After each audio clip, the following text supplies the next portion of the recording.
Eggnog yet, Adam? No. Yeah, I have not had it. Have you smelled any eggnog this year? No, I haven't smelled any eggnog.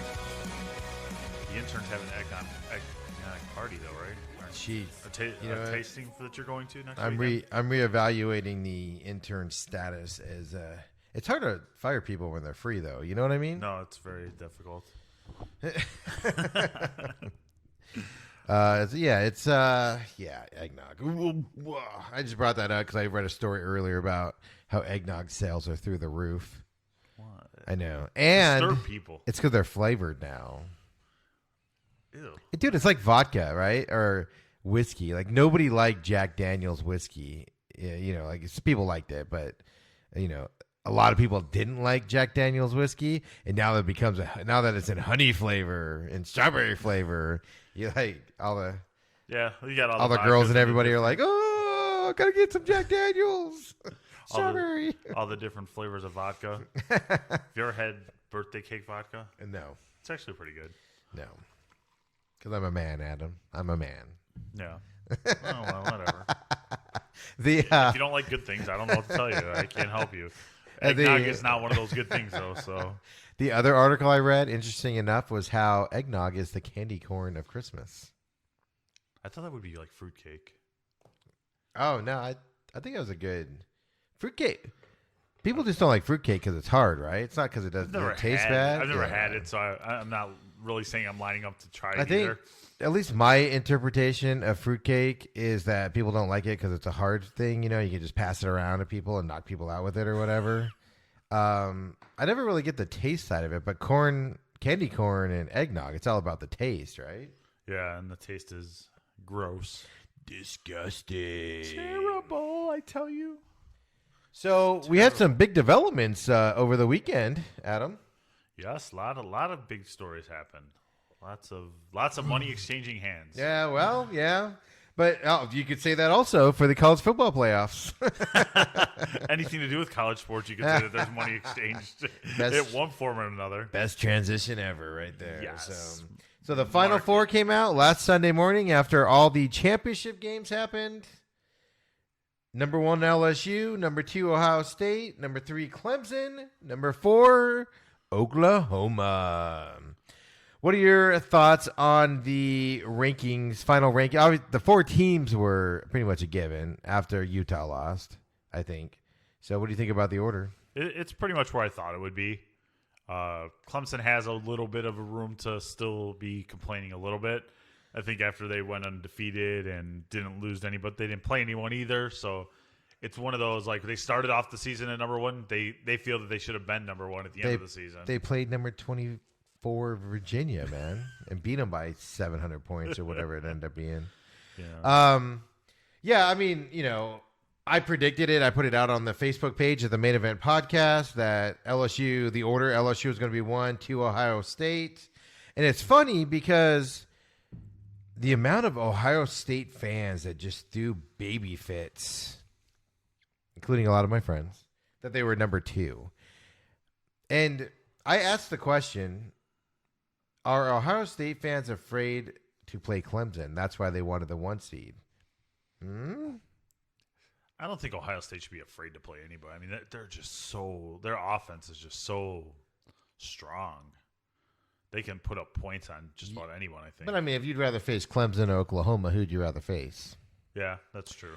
And counterpoint, Ed Edgeron and LSU and all of LSU fans, before they came out that they were the number 1 ranking, were all saying the same thing. We'll play wherever you want me to play. We'll play whoever you want us to play. They were the team that was like, we'll play whoever.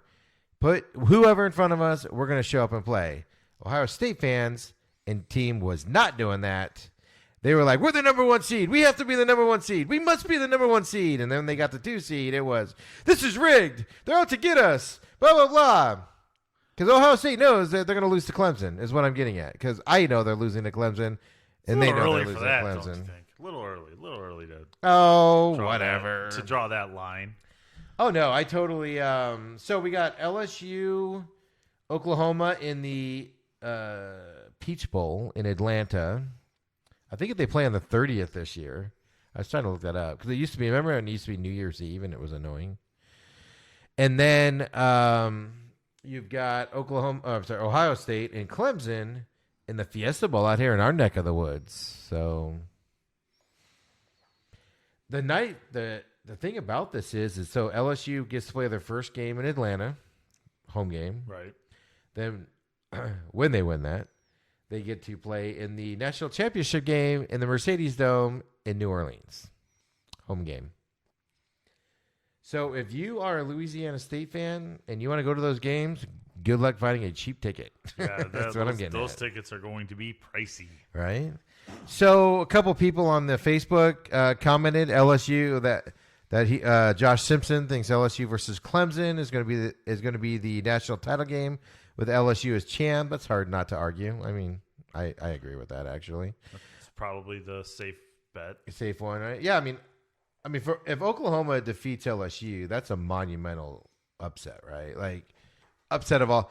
I don't know if it's the upset of all time. That's but, Boise State beating Oklahoma in the Fiesta Bowl level, right? Yeah, I mean it's up there, but Oklahoma they're a scrappy team too. So I'm having a hard time just saying it's a foregone conclusion. Yeah, well, I'm a little more daring than you are. I could change my opinion 7 times in the next 2 weeks. Yeah, so. definitely. You'll flip flop once or twice, I'm sure. You'll read something and be like, "Wait a minute, that makes sense." Right. That's kind of me. Yeah, I know. Like, or somebody's going to blow out an ankle or a knee or something leading up to it. Yep. And then Jordan Michaels said Clemson will upset LSU in the championship game. Right there, which actually, like, I'll ask for your initial reaction here in a minute. It's not going to be our picks, but it'll just be our initial deal here.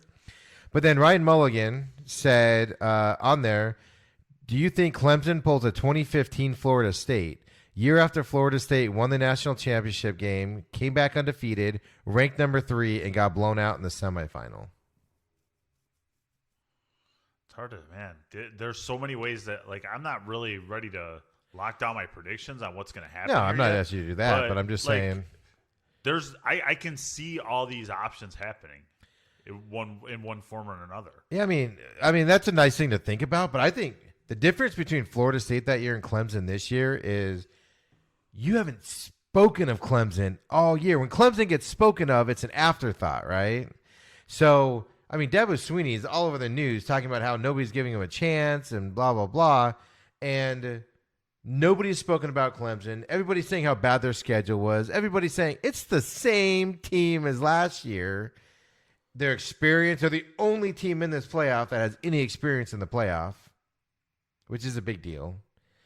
And all of that stuff. So, I mean, that's the only reason I don't see them having a letdown is because they have a major chip on their shoulder. Is what I'm getting at. No, they do. They want to go out and prove themselves. And I'm not really, man, Clemson they're going to be that sleeper team that just like.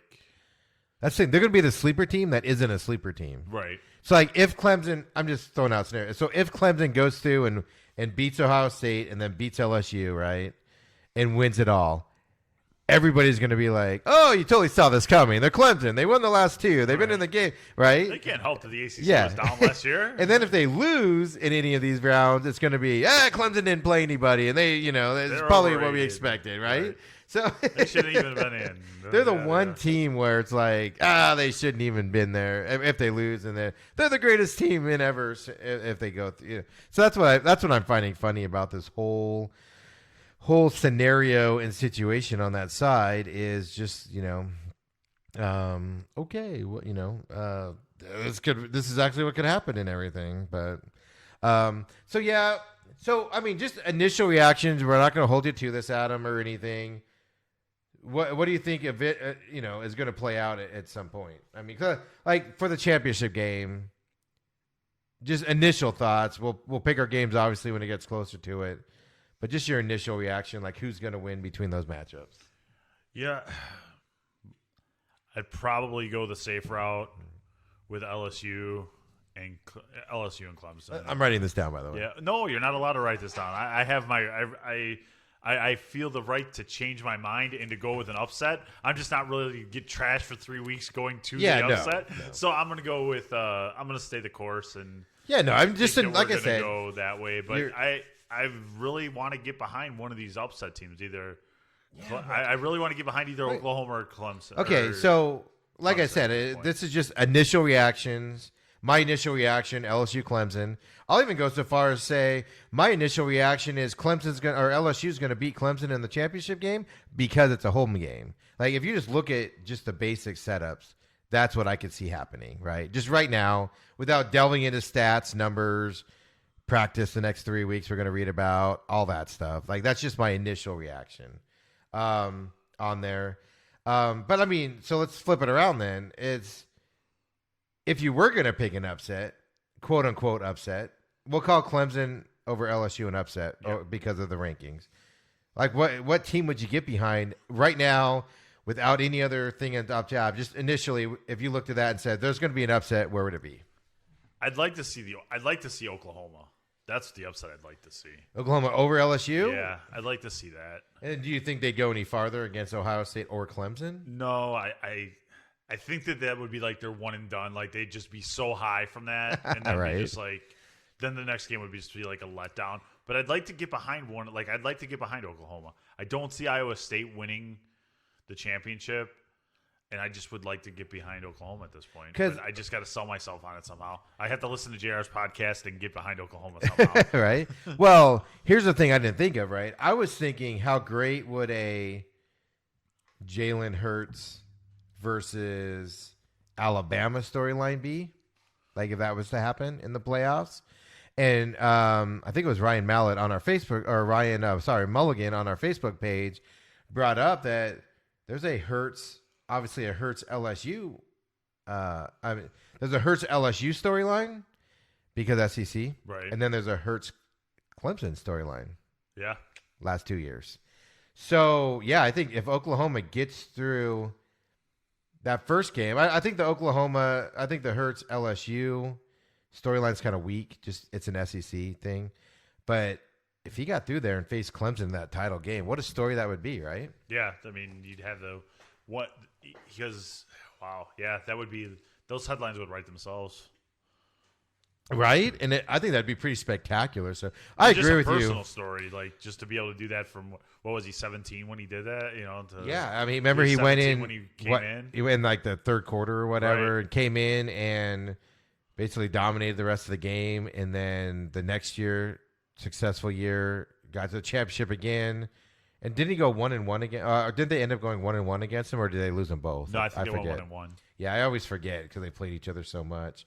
Yeah, and then he goes to Oklahoma, and he gets to face him again. I think that's an amazing story. So if there was an upset that I'd be rooting for, it would be Oklahoma to play Clemson in that final, just because that storyline alone is outrageous. Yeah. Like, you never see that in college. You never see that in college football. You never see the guy transfer out, do all that stuff, and then come back and play his old team. Right? You know, those are movie lines, movie stories. I mean, we're going to talk about it in a minute, but I mean, Lincoln Riley, right? I understand why every professional team, namely Dallas Cowboys fans, are all, just in awe of Lincoln Riley and want him down there because, man, that guy he does everything at this point, right? Yeah, I mean, he is probably, he's the number one college coach that's out there besides Saban. I mean, like, they would go to the NFL. Would Urban Meyer go to the NFL? No, I don't think so. He's spending time with his family. He's always sick, Adam. He's always got a headache or something. When times start to get rough, he starts to. Oh, my players broke all these rules. Oh, my head. Oh, God. I gotta go spend time with the family. I'm blacking out everywhere. My biggest pet peeve ever, in case people don't know that. My biggest pet peeve. But if you were a transfer quarterback today, a good quarterback sitting behind like somebody, and you're not going to get your time or anything, you would look at Oklahoma, right? That would be the school you'd look at first. Be like, hey, is there any interest here? Right. Since what? Baker, Kyler, and now Hurts. Yeah, I mean, that's impressive track record. So we were just talking about the greatest coaches, and ESPN named its 150 greatest college coaches of all times. Love these. I know, right? Love lists. But I'm not gonna go through the list of 150 or anything like that. We're gonna focus on the 9 active coaches that made the list. So it doesn't. I don't care where Urban Meyer landed. Whatever. Number 2 was Nick Saban. College, yes. Yes. 31 was Dabo Sweeney. I feel like that might be a little early, right? Yeah, it's a little high on the 150 out of 150. But 58 was Chris Peterson, who just resigned in Washington 2 weeks ago for family time, ironically enough. 59 was Mac Brown. Like, he did. Maybe I would agree with you. I wasn't a big Mac Brown fan at Texas, but now that he's been away from there and seeing what the program's done since he's left, I think has elevated his standard in my eyes. But I think 59 might be too high for Mac Brown. Yeah, on the all-time list? Yeah, all-time. That's a little high. 74, Gary Patterson, but TCU. All right. Here's one. 78, Lance Leopold. I don't even know who that is. Who? I know, right? He's coaching somewhere. So good for you, Lance. Number 78. Yeah, good for you. Bringing it home. No idea where you're coaching. So which tells you. And I don't follow college football 100%, but somebody should look up where he's from. 89, Brian Kelly. See, that's a little low, I think. You think that's low? I think he shouldn't even be in the top 150, man. I mean, when you're, I don't know. That might be when you got a guy 78 that I've never even heard of. At least I know his name. I mean, at least I know Brian Kelly. And that's the thing. I don't have the whole list in front of me, so I don't know who's in front of him or who's behind him to justify it. But 110 is Jimbo Fisher. I even think that's high. Did he do anything at Florida State? And we're talking like all time. So it's Yeah. like, I mean, you got to go back. Well, the next one's going to kill you. 140 is Les Miles. This is a list. Right? Wow. I mean, all time 150, I don't know. I just found it I interesting. think that out of the 150, you would think they would all be coaches that at least you've heard of. Well, all of them are, except for this Lance. The Lance machine. I'm going to laugh, dude, like when we look it up and he's going to be like, people right now are probably like What's his name? screaming. Lance what? Lance? Leopold. Dun, dun, dun. One moment, please. He is currently the head coach of the University of Buffalo. Oh, University at Buffalo. Yes. Following 8 seasons at the University of Wisconsin Whitewater. And his overall record, are you ready? Are you ready Yes. for it?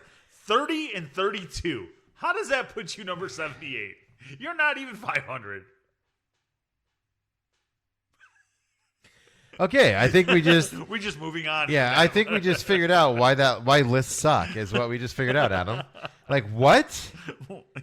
You're gonna tell me that there's not 150 coaches with a better record in all time? I do not think Brian Kelly is a good football coach in any aspect of anything, and I think he deserves to be in front of Lance Leopold at this point. Even Jimbo Fisher and Les Miles, is just whatever. There's got to be another guy named that's got to be. Did you spell it right? No, I spelled it right. He has a Wikipedia page. At least Brian Kelly's 70-36 all time. You got to at least give hhim something. Well, it's because he has that 1 year at Notre Dame where he goes 11-0 or whatever, and then the next year they goes 7-2 or 7 whatever, 7-5, I guess. Yeah, I mean, but at least he has a resume. I mean, he's been with Notre Dame since 2010. So. All right. Wow, ESPN.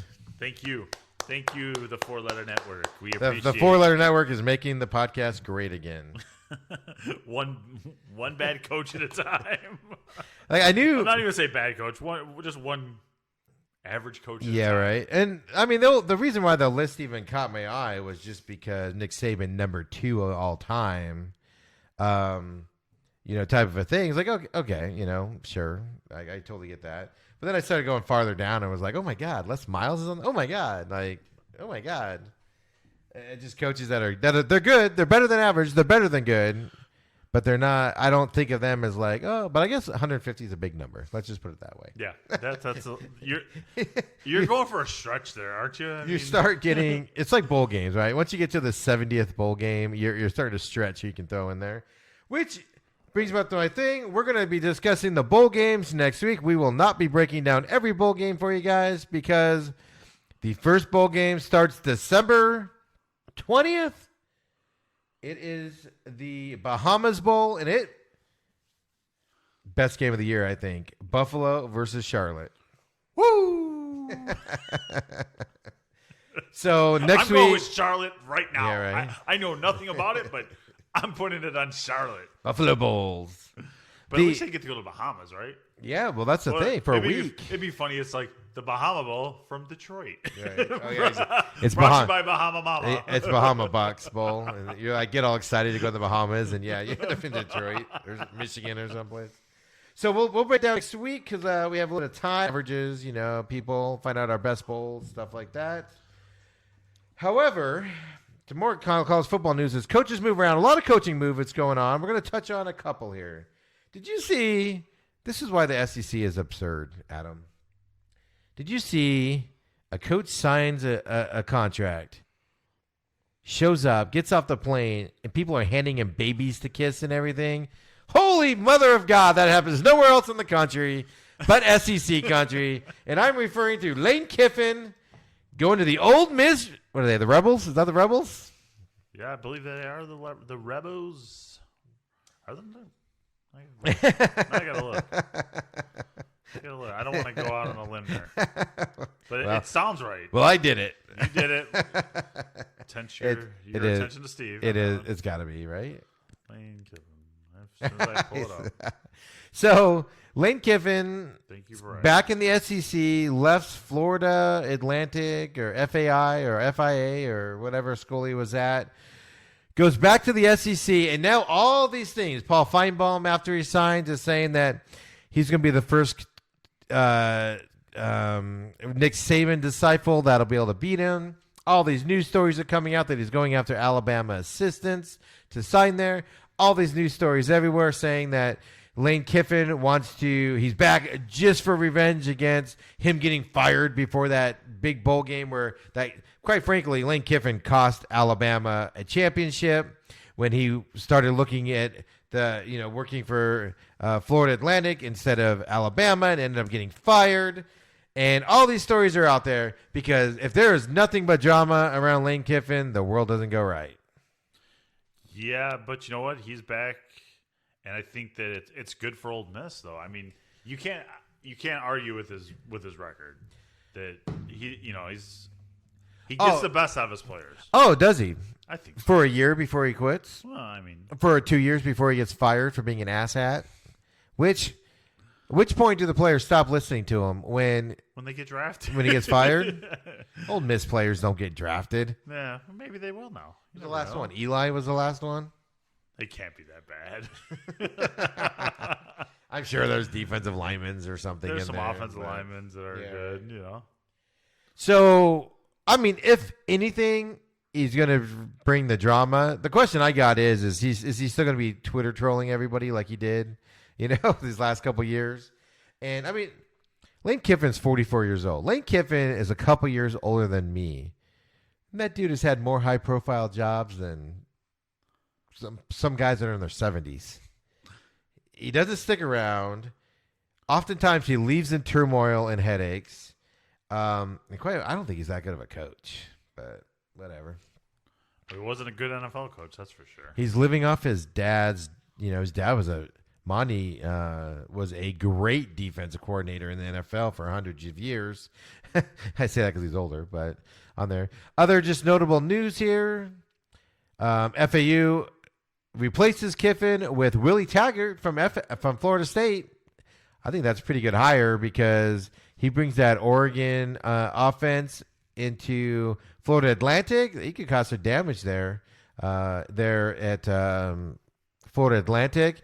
And then the other big news is Florida State, after getting rid of Taggart, signs Mike Norvell from my favorite team, as I've said the last couple of weeks. You've been on this Memphis Tigers. Well, Mike Norvell coached here at Arizona State, and then before he went to Memphis, he was an offensive coordinator, I believe, and then went to Memphis. So he's made a pretty good job with himself there, and now he gets to go to Florida State, which, interesting enough, at his Florida State press conference, he got out of the limo, and he had a nice maroon and gold tie on, walking up to the podium.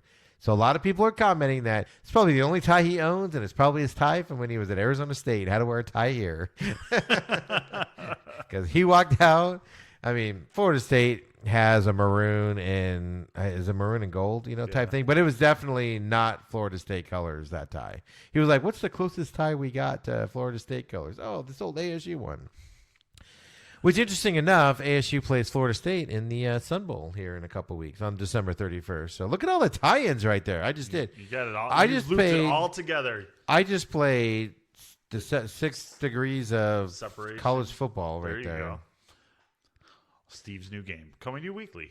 So, any other college football news, Adam? No, I think we've hit it on all cylinders there. Lane Kiffin got off a plane to hundreds of people cheering him on and was kissing babies, and people thought their savior was there. How crazy is that? They're from it. It's Mississippi. What do you expect? That doesn't, but dude, that's okay. That's Mississippi, Podunk, Mississippi. There's a lot of teams in small towns, man, that don't do that. Is what I'm getting at. But I'm saying that he is the savior in their world. Come on. I was reading an article, really, to put a bow on this, as they say, in the Christmas season, that Ole Miss fan base, is tired of just not being recognized, not being talked about, not having a coach that's out there, just the conservative coaches. Well, boy, did they get their wish. Yeah, they sure did. He is out there. They will make news one way or the other. Right? Good or bad. And they're going to be, until they have a bad record and aren't playing well, they're going to be talked about all offseason, all the beginning part of the season, and all that. People are going to follow Ole Miss now just because Lane Kiffin is there. So that is kind of exciting for him on that. So, hey, really quick to wrap up the picks last week, I went 5-1. You went 6-0 again. Why do you keep doing that? I'm good at the college stuff, man. And then Jason went 4-2, which for the season, I think we're gonna have to cheat here. I win the overall record for the whole season, 51-26. Jason was 49-28. You were 33-13. If you want to break down those percentages, you can, but you won the percentage battle with your minuscule picking. Minuscule picking, 33 wins. With your cheating using a service, I'm convinced of it. Well, my service for the NFL sucks, let me tell you. Yeah. So so I owe myself a steak dinner, and you owe yourself a steak dinner. How about that? Then. So, and then the other big news this week. But the most important thing is Jason finished last. Yes. No matter how you break it down. Either way, he finished. Well, not in the overall, but like I said, because that was for the whole season. Oh yeah, he finished last. You're right. I'm sorry. Right. For overall. Hello. There you go. Hey everybody. I'm Steven. So the other big news in the world is Major League Baseball winter meetings start. And a couple teams brought their banks with them. One team person took his money and took his bag money and walked out of the room. Funny tweet from Mr. Adam Michaels at Adam Michaels 05. It was pretty funny. So winter meetings start. Garrett Cole gets signed for 9 years, $324 million. Yes, folks, that breaks down to $36 million a year on average. Strasburg re-signs with the Nationals. I don't know the years on that. Was that a 7-year? Yeah, it was a 7-year. Yeah, $245 million. This morning it comes out. Anthony Rendon signs with the Angels for 7-year, $245 million. And then another guy that I'm forgetting his name right now signs for like $65 million for like 5 years for another team. And it's like, oh man, how do you feel? How do you feel if you're that guy today? But anyway. Remember all the way back to the 2018 offseason, Adam, when people were afraid to pay $300 million on a 10-year contract to a position player that plays every day. Right? And now you're Remember building those? out $324 million dollars for a guy.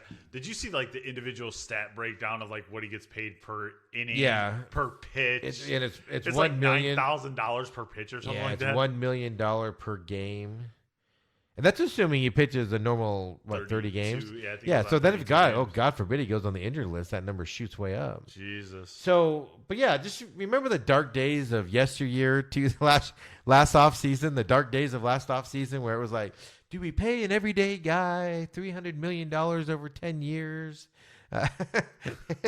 And now we've resorted to this. So obviously, the collusion thing is off the table, right? You're not hearing anything about that this year. No, there's no collusion. There's just bankroll dollars, money. So Scott Boras, obviously, his client, the three biggest names I named there are Scott Boras clients. Scott got paid. He gets approximately 5% like of everything. million, right? Yeah. And he's not even done. He's still got several other free agent players. He's going to have over $1 billion in signings this year alone. They're projecting him to go over a billion. And quite frankly, he's already like $860 million. If he doesn't hit $1 billion, I'll be disappointed. I'll think he's a failure. But here's the problem, right? The Yankees are now paying from Spot Track on Twitter, the Yankees are now paying their ace starting pitcher $36 million per year for the next 9 seasons in a division where the Tampa Bay Rays spent $68 million on their entire payroll in 2019, and Tampa Bay won 96 games. Yeah, that definitely something has to change, right? I mean, definitely two ways of thinking. You know, I mean, and Tampa Bay is still going to compete. Well, and I think that's the reason why Major League Baseball won't fix it. Is because they can look at teams like Oakland and Tampa Bay and say they're winning guys with less payroll than one guy on your team. So I think that's how they can justify not fixing that type of a thing. It's kind of ridiculous if you look at that type of a stat. Doesn't that have to put the Yankees in luxury tax already? Yeah, so I was reading that. I haven't read on it, but I just was assuming. They have one player they're trying to renegotiate with, and I can't remember who it was off the top of my head. And if he doesn't renegotiate, they're going to have to cut him to get below. Because the Yankees have declared they will not go with the luxury cap. And so they're trying to renegotiate with one of their infielders, I think it was, to get underneath the luxury cap, right? Yeah, because that's a pricey proposition, right? Well, that's the thing, right? So 9 years, rumor has it on the street that the Angels were offering something like 7 years. Same as $36 million, but only 7 years. So why did the Yankees have to go to 9 years? Why couldn't they go to 8 years and save $36 million? He's got a 5-year out in a full no trade. Too. Full no trade, yeah. And he's he'll be 37 at the end of this contract. He'll be 37 at the end of the 9 years? Yeah, at the end of the 9 years.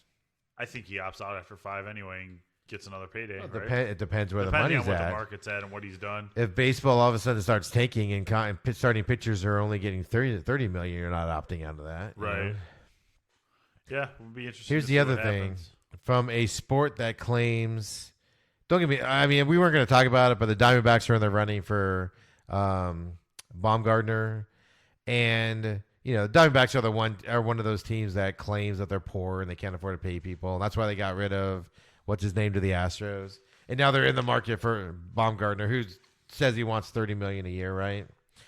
So baseball teams need to quit playing ignorance because major league teams have already committed about $1.3 billion to free agents this offseason, nearly double as much through the winter meetings as the previous 2 off seasons combined. Well, last year we didn't get anything. Yeah, remember? But even the year before was really slow trickle, too. This year was like, they brought the Brinks trucks with them, and they were just and I mean, money. Right now it's just Yankees, Nationals. But even, Nationals, I didn't see anything on the Strasburg deal. But I mean, like with Bryce Harper, they were looking for deferred money and stuff like that. Well, there was some deferred money in the Strasburg deal. Yeah, I'm assuming there was because that's what they insisted on for them, And if I was a player, dude, give me the deferred money, man. Give me that Bonilla contract, Bobby right? Still get what? He still gets $1 million a year, I mean. Here's my other favorite stat, just to show you how outrageous the Yankees have done. The Yankees committed more money to Garrett Cole, $324 million, than the Pirates have to free agents in the last 25 years, $299.5 million. That is a crazy stat right there. Isn't that nuts? Yeah, that is nuts. Baseball's got to fix this at some point. But how do you fix it, though? You have a minimum and a maximum salary cap, and like the NFL, and you can't go below it, and you can't go above it. Hard cap, hard minimum. Yeah, you got to have the minimum on the backside, because otherwise, bad teams like the Pirates will just, our payroll's $12 million. Everybody's getting $500,000. Yeah, no, yeah, they'll have to do something, but you're not going to be able to. Well, they have something of a minimum, right? I mean, they have to spend X amount of dollars. I think they do. You're right. There is, I know that there is a minimum, but it's. I mean, you got such a disparity between the minimum and the maximum, though. You got to kind of, siphon that gap a little bit. Do you think? Because I'm reading everywhere that the Yankees signing Garrett Cole means they're World Series favorites. Do you think a starting pitcher? It's hard to say because you get, It's hard to say because it's only every 5 games. Yeah, so he's going to start. Let's say he starts 30 games out of 162. That's going to propel you to the World Series. He gets what? Safely say 18 wins. Let's say he gets all 30, just for shits and giggles. Let's say he wins every start he does, and he starts 30 times. So that's what, 12, probably 12 game improvement over last year for the Yankees. Probably, yeah. And that's going to get him to the World Series. No, I don't think so. Yeah, I don't. That's how I feel too. I have a hard time saying that one player makes that one pitcher. I right. think is what I would say. I mean, one but pitcher. if you're signing like a Mike, if it's a Mike Trout, if it's an everyday player, I think that maybe provides more of a I agree with stat that. for a win. But yeah, that's so hard to put that much money in pitching to me. Yeah, I think it's like Because crazy talk. You still need everything else to go your way. Now, they pay the Nationals play Strasburg a lot of money, but the rest of the pitching staff's intact. And the Yankees had a good pitching staff last year, but that's the thing is, he's going to give them X amount of maybe let's say a 15-20 game, let's say a 15 game improvement in wins over last year, so 15 additional. Then you get to the playoffs, and I think that's the thing. But did the Astros just prove that because you have 3 top-level aces as your first 3, didn't they just prove that you don't necessarily win the World Series because you have the 3 best pitchers in baseball? Yeah, and you're looking at, it's like one of these things where you're looking at like the Red Sox now. Are what are they going to do? Because they're above the salary, the luxury tax. Yep. So you're looking at trying to. They're going to get rid of Mookie Betts. Are they going to get rid of David Price? Or are they going to trade Chris Sale? Because they've already said they have to be below the cap, so one of those guys has to go. They've been talking about moving Betts for a year and a half now. God, just do it. I think the White Sox should bring Chris Sale back, make that trade. He's been hurt. You get him at a discount now. Didn't he burn his bridge, though, once he started cutting up jerseys and stuff? Those were some ugly – they wanted him to wear some ugly jerseys. That was an ugly thing. Time heals all, right? Yes, and Sox fans would have a party for him to come back at this point. Yeah, let's get that White Sox update. Oh, we need a sounder. Wait. Ding, ding, ding, ding. Who have the White Sox signed now? Crickets. Who are the White Sox in the running for? Any free agent out there? We're in the running for everybody. We signed nobody. Jesus. Every time I look at Twitter, I'm like, what? Hey, you got one accolade yesterday. What? The White Sox. Well, yeah. I mean, that go. Was great. Let's get this announcement out, Adam. My favorite announcer of all time, Ken the Hawk Harrelson. You can't tell me that he does not rectify, does not change. Who has not watched their team and said, back. He looks up. You can put it on the board. Yes. He gone. Gas. He's giving you so many little drops that you could just go on. You could just have a conversation with Hawkisms. I have a shirt. Hawkisms. He gone. Gas. Grab some bench. Me and Zach used to play guess the Hawk watching the Sox game, and I would be like 3 seconds ahead of Hawk. It was great. He's a great man, a great announcer, and he is now a 2020. What do they call it? The FIC? Yeah. Whatever. He's a Hall of Famer. It's FIC something. He's going to be able to sign HOH next to his HOF. HOF. Yeah, I was thinking Big Brother and then got off track there for a second. But, man, I'm excited for Hawk.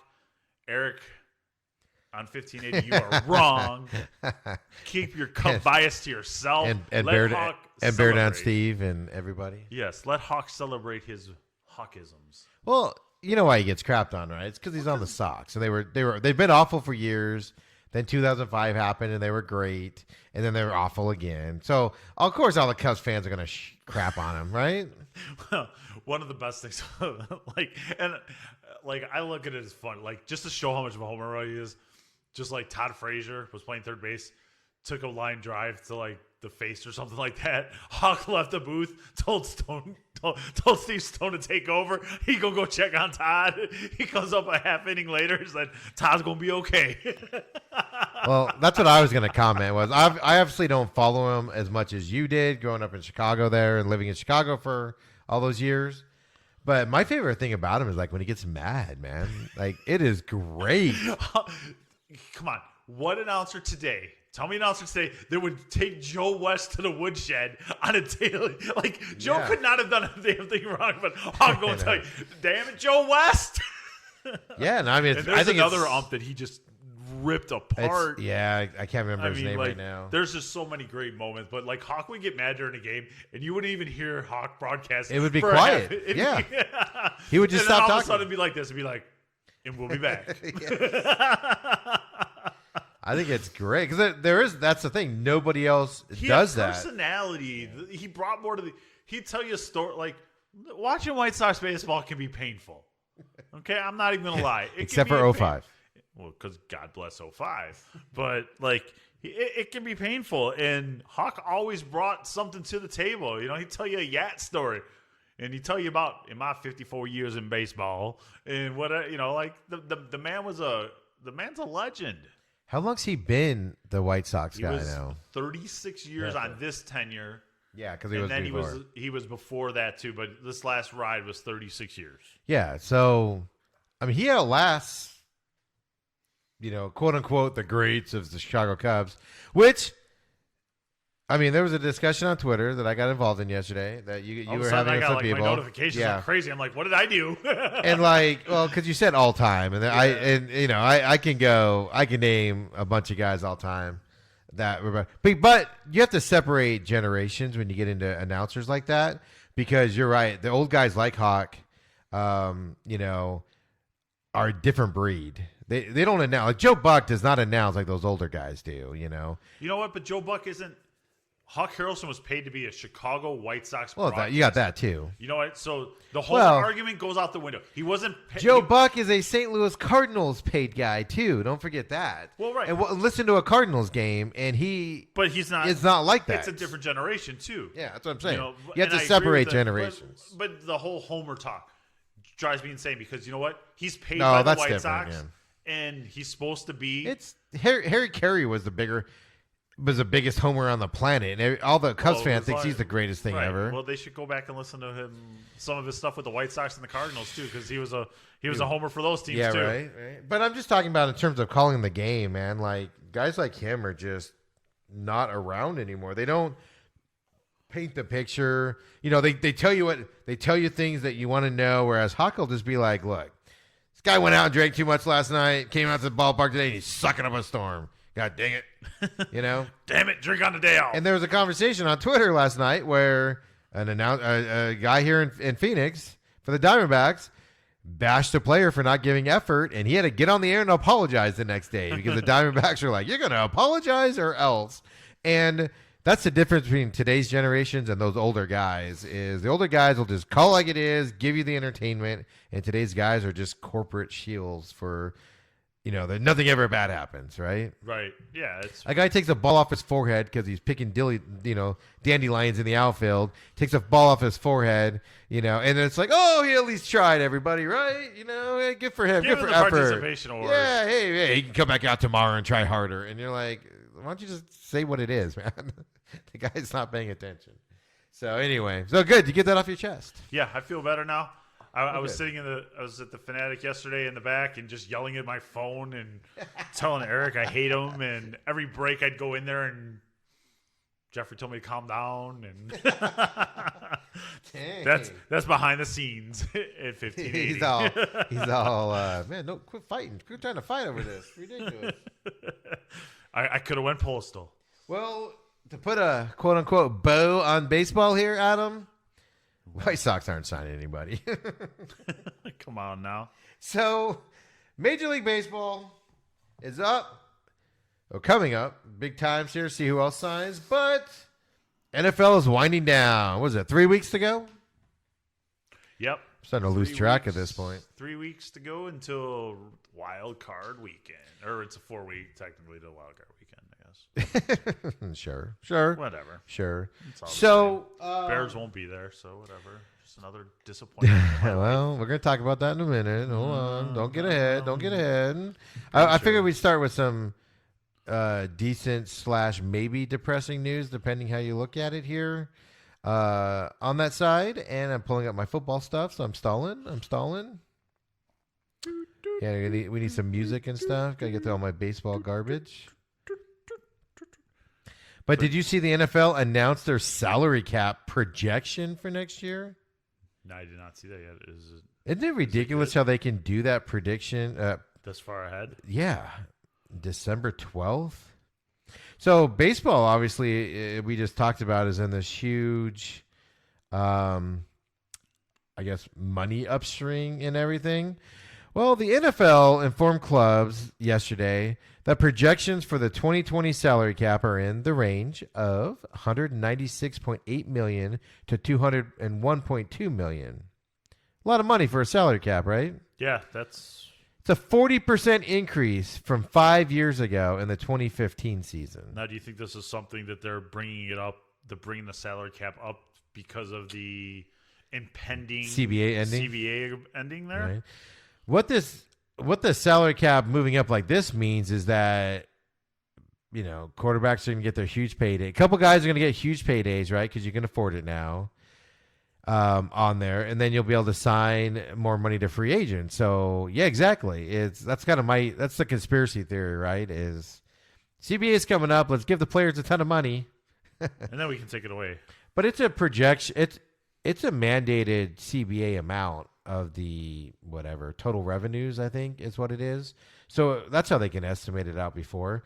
But it's just crazy amount of money because for instance, the Cowboys went from, I don't have the exact numbers in front of me, so please don't look it up and then tweet me and tell me I was wrong. This is just a deal. But the Cowboys were like, we're going to have like $50 million in salary cap money next year. And now with this projection change, they're going to have $90 million in free salary cap money for next year. That's how big of a jump it is for teams. It's a good year to be a free agent quarterback, right? Well, that's right. This is the only time that you're able to move around. Is that going to get us $40 million now because now they know they can afford it with Zeke's contract in there, right? Right. On there. So it's just interesting that they came out and did that on that side. Did you see? Let's get into our Cowboy talk since our guest commentator, Mr. Carter, the big Cowboy fan, isn't here. On assignment. So did you see Jerry Jones was asked on, well, first of all, I know you saw his blow up where he got pissed off at the guys for asking if he was embarrassed. I retweeted that all out and had conversations on that on my Twitter page at SMAC500. But he was asked by 105.3 The Fan yesterday why he feels he's still the best GM for the Dallas Cowboys. And by golly, Adam, I actually tend to agree with his answer, believe it or not. That's what I'm amazed by right here. I'm like torn. So it's a long conversation, but basically every decision the franchise makes goes through him as the owner. So why hire another person to get involved?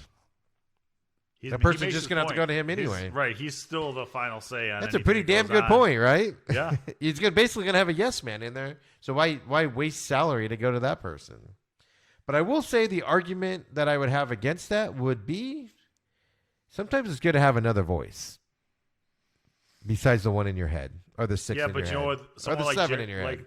Someone like Jerry, he's only hearing his own voices in his own head anyway. You could come to him with the greatest idea, and he's either going to say, hey, that's my idea. I love it. Right. Or he's going to say, that's the worst thing I've ever heard.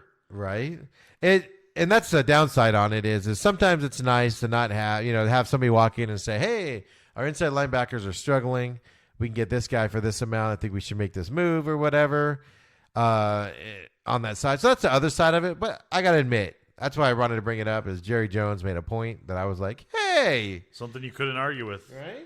Well, I could because I came up with a counterpoint already. But, but I understand that side a little bit more. It's still wrong. It's still ridiculous. He needs to get somebody in there with a different voice because it's not working. It ain't working.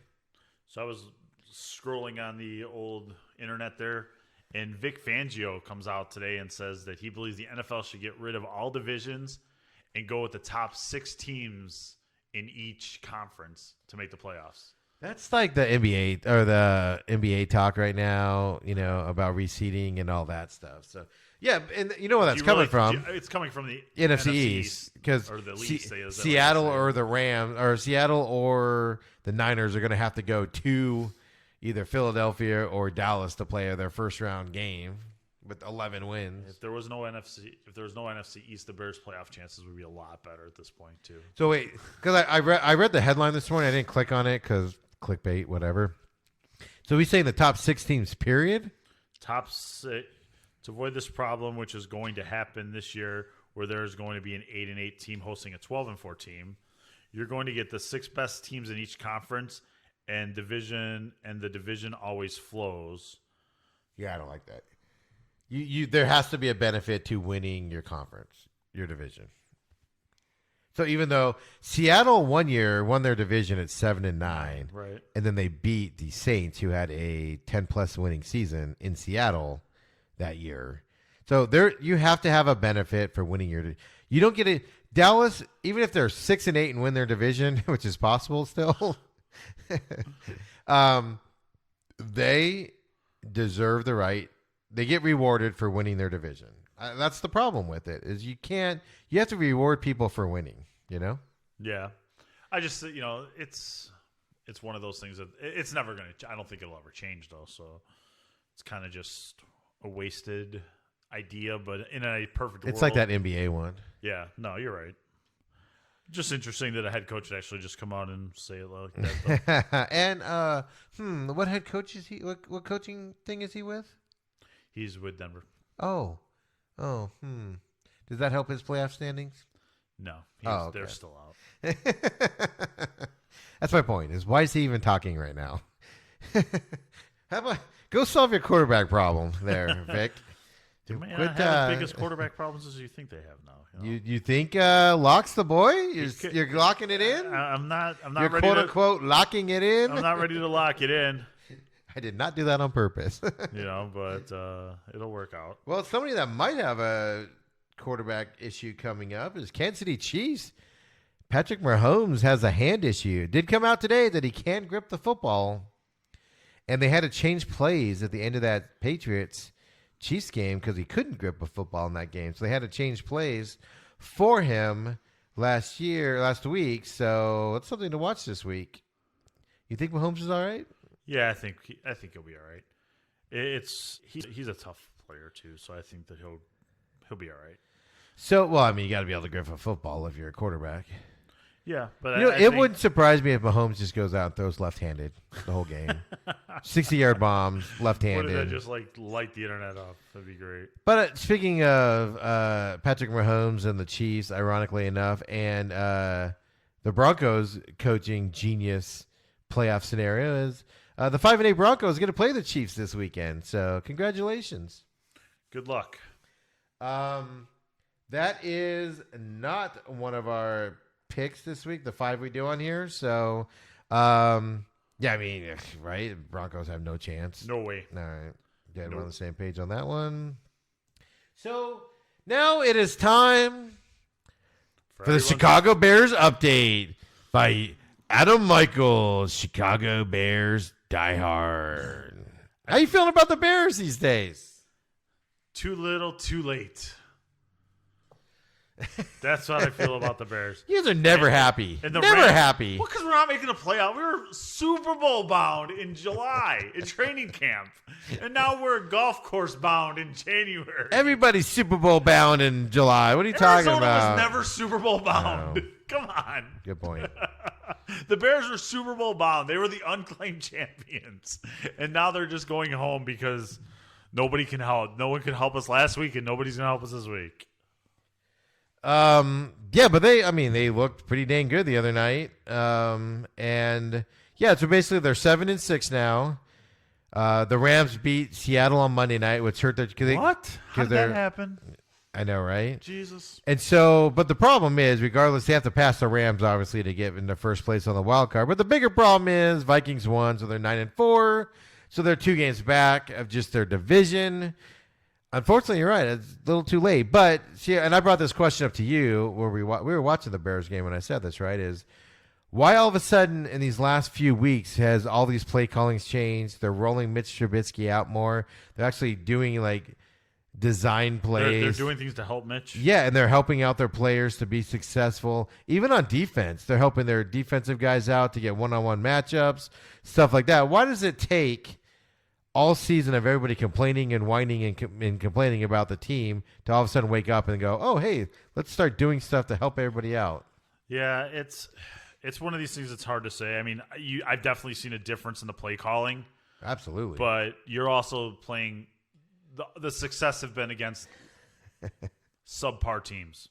Yeah, so I'm very interested to see where we are against Green Bay. I was say, That's going to show me a lot, I think. Speaking of subpar teams, they have the Packers this week. So hey, now I agree with you, but not going to say that too loud. 10-3 Packers at home, Where they have the frozen tundra. where the Bears they've won like 9 in a row or something like that in Green Bay.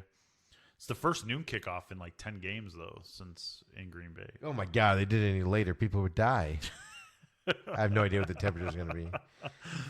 But usually it's a Sunday night, Monday night game or something like that, or the NFL game. Yeah, they always do it late, right? Yeah, That's what I but know. I know what it's you the meant, first noon so. kickoff. I love or 11 o'clock here at kickoff, I should say. Yeah, well, noon. No, they're Eastern, right? Green Bay Eastern? They're Central. Oh, they're Central? Yeah. They're on that border. I know that border rolls right Yep. there. I get confused. God, you step over. You're on one side of the street, it's Central. You step on the other side of the street, it's Eastern. I know. Arizona confuses me with the 1 hour. It's 2 hours. It's 1 hour. I don't know what it is anymore. Right? Like, what in the world? What the heck is going on here? So, But yeah, no, it's painful, but it's better. the big news, and I'm only bringing this up just because I want to get angry, I guess. Oh boy. But the big news is that the NFL came out this week and said they're doing a, quote, top to bottom review, unquote, of their officiating standards after the season, right? Oh boy. So here's my question, Adam. Don't you do that every season? I believe they do, don't they? They I have would- like a rules meeting and sit So down this and- year they have to Don't the announce that players they're get doing it Don't the referees? Yeah. They get judged on each game. every game, and then They get like a report card. and then bad ones don't get invited back for next year and stuff like that, right? But isn't it amazing how this year they have to maybe they make an announcement in other years. I don't know, because I've never heard of an announcement being made on it. But all of a sudden this year it's, hey, we're going to do a top to bottom review of our officiating at the end of the season. And everybody's like, yay. They should be doing that all the time. Maybe that's the reason we're in the position we're in, is they don't review their officiating every year. And they're just like, oh, just let it roll. Everything's so brilliant. Let's just let it roll. So, no other big news in the world these days, in the NFL world these days, Adam. You know, just another week where Patriots get caught filming illegally. Allegedly. No, he got caught. Well, I mean, but they haven't indicted. You know, it's allegedly. They haven't indicted. They haven't indicted. Yeah. They haven't. Nobody's gone to jail They yet. haven't Clinton Borsed him yet. You know, Portised him yet, or anything like that. So if you haven't heard, a Browns fan gets, or a Patriots guy, they have a web series like every team does, and They hire a guy to follow around an advanced scout who's at the Browns-Bengals game, and he's in the press box, doing his work with the advanced scout out there that's doing everything. And he proceeds. A Bengals person in the box sees that he's filming the Bengals sideline for a considerable amount of time, so he gets NFL security involved and whatever. Regardless of how you feel about it, Patriots fans, you got caught filming something you're not supposed to, right? Yeah, no, they got busted. That's for sure. So no matter how many BS rules. Now, Adam, you know what I do for a living, for one of my livings. And what do? I do what? You video. I video things. And when you get a gig as a video gig, even if you're hired as an independent guy, so if I go to NASCAR to do some filming for some NASCAR people, you usually have a meeting on what you can film, when you can film, photographer meeting, who you can film. They tell you what they want, They say, hey, this is what we want. The NFL has rules about filming, and we know about one of the rules, the filming your opponent's rule. Why do we know about the filming the opponent's rule, Adam? You're not allowed to do that. But how do we know that? Why do I, sitting on my couch eating bonbons, know you're not allowed to film yeah, they're mine. Oh, okay. Don't touch them. All right. How do I know you're not allowed to film the opponents? Because it happened before to the Patriots, I'm guessing? Spygate. Spygate told us that you're not allowed to film opposing coaches and sidelines and stuff like that. He's independent. He didn't do it. So if I know you're not allowed to film something, you know you're not allowed to film the opponents. The guy down the street knows you're not allowed to film the opponent. Everybody who has nothing to do with NFL football knows you're not allowed to film opponents. This one guy on the Patriots, a team that got caught filming opponents. The one guy that doesn't know it is the guy that's up filming in the booth. Here's my other problem. So a couple Patriots fans on Twitter called me stupid for having that opinion. Then when I pointed out that as a video guy, you never get 8 minutes of B-roll of anything. You don't need 8 minutes of B-roll of the Bengals sideline for a 30-minute webisode. You don't. A minute, 2 minutes, I'll give you 5. High end, waste of time. You're not getting it. Maybe there was nothing else going on. Really? Maybe he went to the bathroom. Yeah. Mm-hmm. I'm just trying to see. What if he went to the bathroom? What if the camera was accidentally left on that swivel and he went to the washroom? What I am arguing here, Adam, isn't that the Patriots, were being nefarious and filming the other sideline. I'm going so far to say I could care less if they did it or not, but if they got caught doing it, they need to be punished because it's wrong. What I am saying here, Adam, is that their excuse is ridiculous and stupid. Come up with, if you get caught cheating, don't go, we're just friends. Get a better fucking excuse. Excuse my language. Right? Come up with a better excuse than, that guy has nothing to do with us. And well, he was wearing a Bruins jersey. He's an independent guy, and he probably just didn't know. And he was credentialed by the Bengals, so they knew he was up there, and he wouldn't know. He did it on his own. We don't have anything to do with it. Yeah, he just enjoys he's really a Bengals fan. And he just loves the Bengals and thought it would be cool to get that vantage point. Get a better excuse is my argument in this case. Here's the other problem with the excuse they used, Adam. It's the same excuse that they told their people when they got caught in Spygate. They told their people to say 3 things. 3 things. It's for a team documentary. I didn't know I couldn't do it. And I can't remember the third one. But it's the same excuses they're using now. Come up with new excuses. Please. Same story. It's fine. No one remembers what happened yesterday. Come on now. Oh, everybody remembers Spygate with the Patriots. And then here's my other issue I have that I pointed out to these Patriots fans who got very mad at me, by the way, on Twitter. You get a lot of people mad at you on Twitter. I know. It's awesome. It's beautiful. Don't have an opinion.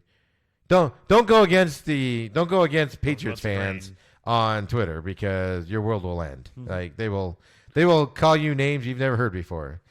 But my other point is because they say everybody does it. They say other teams are doing it. Okay. Show me the other team that got caught for Spygate. Do you need to look it up, Adam? No. Do you need to Google it? I might have to Google it. Tell me another team that had another team complain about the softness of their balls. Yes, I phrased that the way I wanted to. Go ahead, Adam. Look it up. Tell me another team that complained about the air pressure in the balls. If you're not cheating, you're not trying. And then, Adam, show me another team. Tell me. I must be missing it because Patriots fans say everybody does it. My Google's a little slow here. Show me another team where a guy goes into the press box with other people around and just blatantly films 8 minutes of B-roll of the Bengals sideline. Show me where another team has been caught doing that. I'm not able to at this time. But Patriots fans, Adam, say that everybody does it. There's nothing wrong with it. What if everybody's just better than the Patriots at cheating? Yeah, right? It's possible. Well, that would be a whole other argument, right? Like, then why aren't the Patriots better at it? Right. If you're not better at cheating, Yes. stop cheating. So, yeah, find a different way. And that's my favorite argument on this is people are like, why would they film the Bengals? The Bengals suck. He was doing it. Why? If you're asking me, why would they film? Answer your question yourself. He was doing it. It's not like it's an accusation where the guy wasn't caught and they're like, they were filming the Bengals. And people would be like, why were they filming the Bengals? The Bengals suck. No, the guy did it. And now you're asking, like, why? We don't need to film the Bengals to beat the Bengals. Then why did the guy do it? Oh, he didn't know. He wasn't part of theirs. He's not part of the football team. He was filming a documentary. Had nothing to do with us. That's why we don't know anything about it. It wasn't us. My point is, Patriots fans, Adam, let this be a lesson in life from Uncle Steve. Just think about what you're saying before you come up with stupid excuses. Like, come to me, everybody. Here's a little thing. You come to me with your situation. Just tweet at me, SMAC500. Give me your situation, and we'll brainstorm at least a semi-realistic excuse. It might not still get bought, but it's going to be better than the one you're going to come up with when you get caught. I can think of 1,000 other things to say than he's not part of football operations. My favorite line was, "We don't break rules here at the Patriots." That actually came out of Bill Belichick's mouth. Just flipping to baseball really quick, just to see if I can control my excitement. This is from the USA Today. Does that mean you're annoyed with my Patriots rant right now? Could the White Sox be in the running for David Price? Would the move be right? Should I get excited on this or just exit out of it and not even read it? Yeah, get excited about it and then be disappointed when he signs with some other team. When they trade like him everybody somewhere else. Yeah, okay. Yeah, I was trying to transition out of that. No, I know what you were doing. The whole world knows what you were doing right there, Adam. And my point is, so you don't care. You don't care that the Patriots were caught filming the other sideline again? No, because it's not going to make a difference. It's one of these things that it's just going to cost Robert Kraft money again and a draft pick, a 7th round pick. If it didn't matter, why would you do it? According to the Patriots, they didn't do it. No, they admitted they did it. But they weren't. It wasn't for the team. It was for the documentary. That's my favorite part. Patriot fans like, oh, it wasn't nefarious. Then why do it? I can tell you something, Adam. As a videographer, maybe I'm different. Maybe I'm different with my company. Maybe Gestalt Productions is just done differently. But I have never once looked at something and been like, I'm going to film something that I never am going to use in my life and I don't care about. Has nothing to do with my life or anything. Has nothing to do with this project. But I'm going to film this guy talking, on the other side of the pits for 10 minutes. Just for giggles, I'm going to do it. Doesn't happen. Don't you want to see the documentary now, though? No. You don't want to see the Do Your Job documentary? Oh, my God. That's the other thing that's hilarious, right? Is this episode of Do Your Job or whatever it is going to have so many Bengals, like what a scout does. It's going to be all about the Bengals. What if it is all about the Bengals? Then you're going to have to backtrack, aren't you? It's that story changed so fast. It got re-edited so quickly. With before it was about the coach, the advanced scout, and everything, and now it's all about the Bengals and how we get ready. How we get ready for the Bengals from a perspective of thing. They've totally changed it and everything. It's hilarious. Oh boy! Right? Gotta love it, huh? So. Are you done? Yes, sir. I'm done. I'm done. Adam is checked out, which kind of worries me. If everybody else is checked out or what? No, I haven't checked out. I was just laughing and trying to reorganize my picks and think about my life. Right. So speaking of picks, let's go ahead and go into them here, Mr. Adam. So, as I try to load up my stuff here, nothing's working for me today on here. 5 picks that we do on the podcast. Mr. Carter must be busy today. Didn't get them over to us, so maybe we'll post them later if he gets them over. So, Adam, our 5 games that we'll do on the podcast, the rest will be posted, is first one, Texans at the Titans. Both are fighting for a playoff victory, or playoff spot. Texans had a big letdown against the Broncos last week. Tannehill with the Titans is 6-1, 5-1 since he started for the Titans, and they're in the playoff hunt here. Who do you got? I'm going with the Texans on this one. I like Houston. Fitzpatrick, he's been great for Tennessee, but I have a feeling that this is a Houston win here on the road. Tannehill. Not Fitzpatrick, yes. Aren't they kind of like interchangeable? Couldn't you interchange them? Aren't they kind of like the same person? Right? They're pretty much the same. Without the beard. Right. I mean, so I agree with you. Texans had a letdown game last week. They were up big, and then let Broncos come back and beat them. And I agree. The Texans, I think they were looking forward to this game. So I think the Texans will pull this one out. Then your Chicago Bears at the Packers. Do you even have to ask me where I'm going here? Well, you're going Packers, right? No. Oh. I don't go Packers ever. Oh. Bear down. Mitch does it again. 4 touchdowns this week. 1 on the ground, 3 in the air. Oh, my God. Let me call 911. I'm having a heart attack right now. There you go. Write it down. And I'm going with the Packers this weekend because they're at home, and they're just rolling right now. And I'm looking forward to the Packers hitting that first round of the playoffs and losing. So let's go with that. They could get a bye, though. Yeah, we're going to talk about that after we get done with the picks. Oh, okay. Next up, we have Browns at the Cardinals. And, of course, coming out with the Cardinals Rewind, main event Cardinals Rewind with your host, Stephen McCollum, me, where I break down their loss to the Steelers last week and talk about the Browns game this week. Last home game of the year for the Cardinals. Browns at Cardinals. Who do you got, Adam? Unfortunately, I am going to go with the Browns on this date. Yes, the way the Cardinals are playing right now, I agree with you. Browns are going to win this game on the road. I don't see another victory for the Cardinals this year. Right now, we'll have to see how that changes. But they're just they can't get over that hump. It's been that way for a while now. So I don't know. Listen to the Cardinals Rewind, and you'll understand a little bit more of my thought process and what we're looking at. That will be out on Friday, tomorrow, for everybody. Next up, we have Rams at the Cowboys. Adam? Yeah, and after what I saw out of the Cowboys, and the Rams decided to show up last week, and just to put me out of my misery altogether, just give me the Rams, get it over with. Because the Rams, a Rams win, ends knocks everything. them out. Yes, so let's just get it over with. So Rams at Cowboys, I agree with you. Cowboys can't beat good teams. We've learned that. Jason Garrett, ever since Jerry Jones opened his mouth, Jason Garrett and the coaching staff has struggled. The whole team has struggled. I agree with you. Rams are winning this game to keep their playoff hopes alive here. So Rams are going to be over the Cowboys. We both have that. And then, Adam, the last one I picked, because there's a lot of duds this week, which is going to mean a lot of upsets, probably. But the Bills are at the Steelers. Sunday Night Football. Steelers are hot right now. Bills are hot. Bills fighting for a playoff spot. Steelers fighting for a playoff spot. I'm going to go with the Bills on this one, on the road. I'm not a firm believer in Pittsburgh. Yeah, but then all they do is win, though. I know, but I just don't feel. I have a hard time just picking Pittsburgh. I really do. Yeah, I agree with you on this one. The Bills are going to go in and beat the Steelers.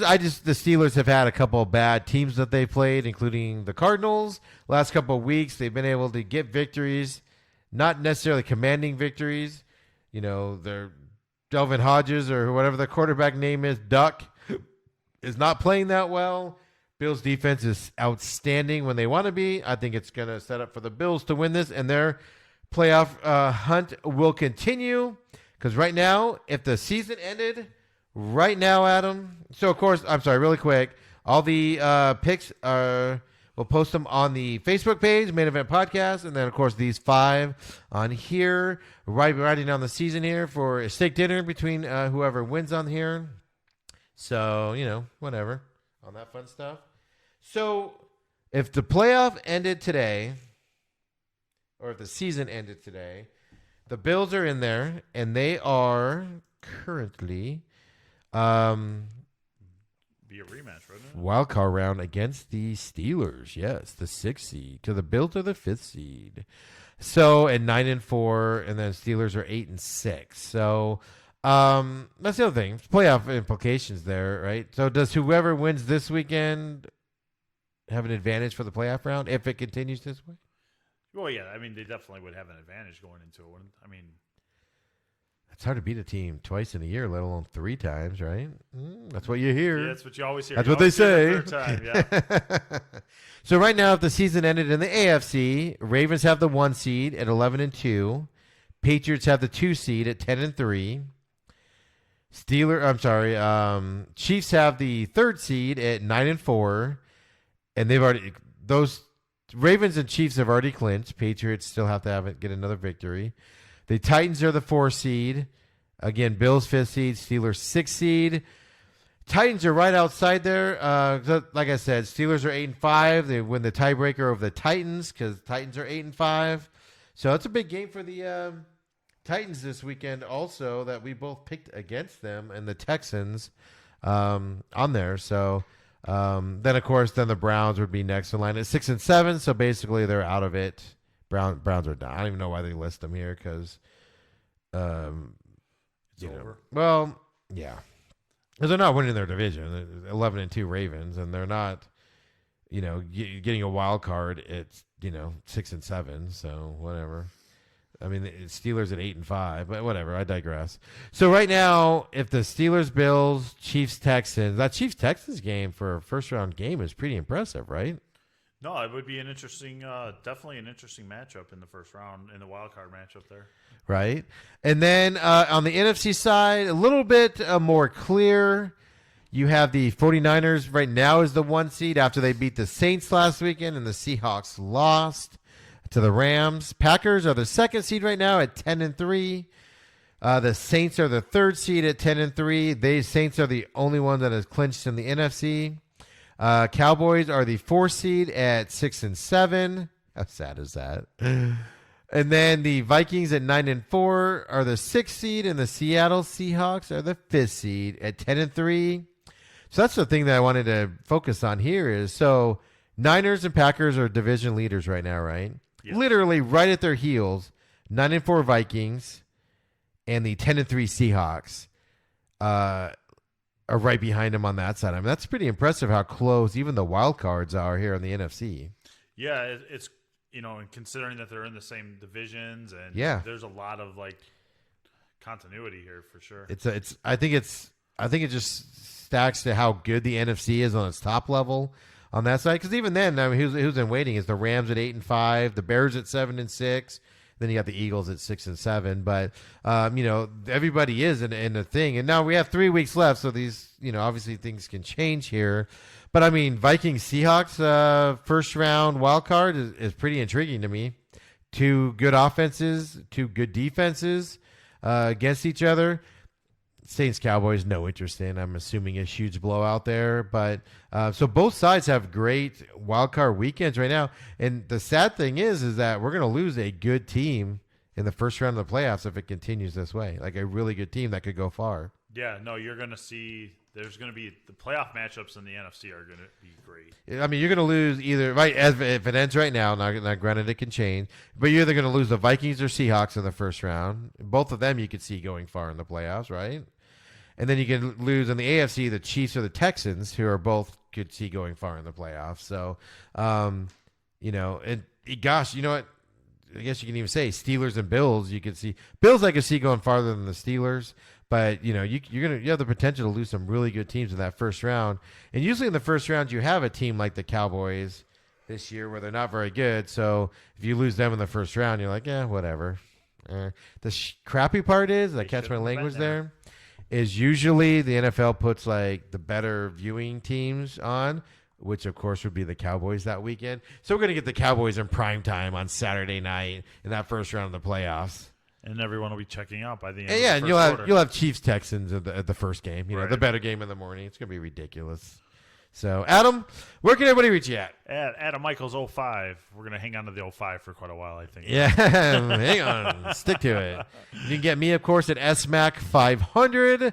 Definitely look us up. Check us out. Main Event Podcast on Facebook as well. Let us know your thoughts as we post things on there, so we can include you into the podcast. Until next week, where we talk bowl games, all that fun stuff, we'll see you then.